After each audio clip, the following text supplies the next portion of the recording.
Sizlar Mirarab o'rta maxsus islom ta'lim muassasasi jamoasiga 11-bilet nasib qildi. Tayyor bo'lsangiz biz tezkor savol-javoblarni boshlaymiz.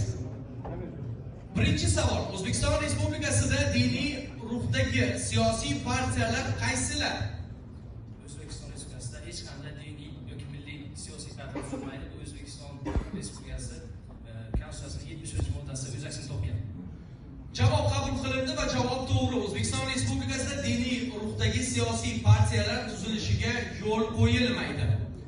Ikkinchi savol: davlat o'zining ichki va tashqi siyosatini amalga oshirishida konstitutsiyaviy normalarga muvofiq qaysi dinga tayanadi? Hech qanday diniy konfessiyaga dinga tayanmaydi.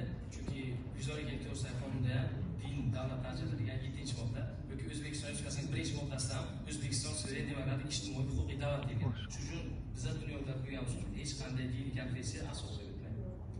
Demak, dinga tayanmaydi. Dinga tayanmaydi. Rahmat. Javob qabul qilindi va javob to'g'ri. Hech qaysi dinga tayanmaydi, ya'ni dunyoviylikka tayanadi. Uchinchi savol: vijdon erkinligi va diniy tashkilotlar to'g'risidagi qonun birinchi bor qachon qabul qilindi? Birinchi bor 1991-14-iyunda, keyinchalik 1998-yilda yangi tahriri, keyinchalik 2007-yilda va 2020-yil 25-kunda o'z minnatdorchiligimizni bildirib qolamiz. Javob qabul qilindi va javob to'g'ri. 1991-yil 14-iyunda qabul qilingan edi. Navbatdagi savol: bugungi kunda O'zbekistonda qancha diniy tashkilot faoliyat yuritmoqda? Bugungi kunda O'zbekistonda 16 diniy konfessiya, 200 dan ortiq diniy tashkilot faoliyat yuritmoqda. Rahmat. Javob qabul qilindi va javob to'g'ri. 2300 dan ortiq. Beshinchi savol: O'zbekistonda diniy sohada davlat siyosatining asosiy prinsiplari. Yana bir marta takrorlayman. Sabr. O'zbekistonda diniy sohada davlat siyosatining asosiy prinsiplari. Davlat konsepsiyaning 13-moddasi bilan 11, 12, 11dan 16gacha.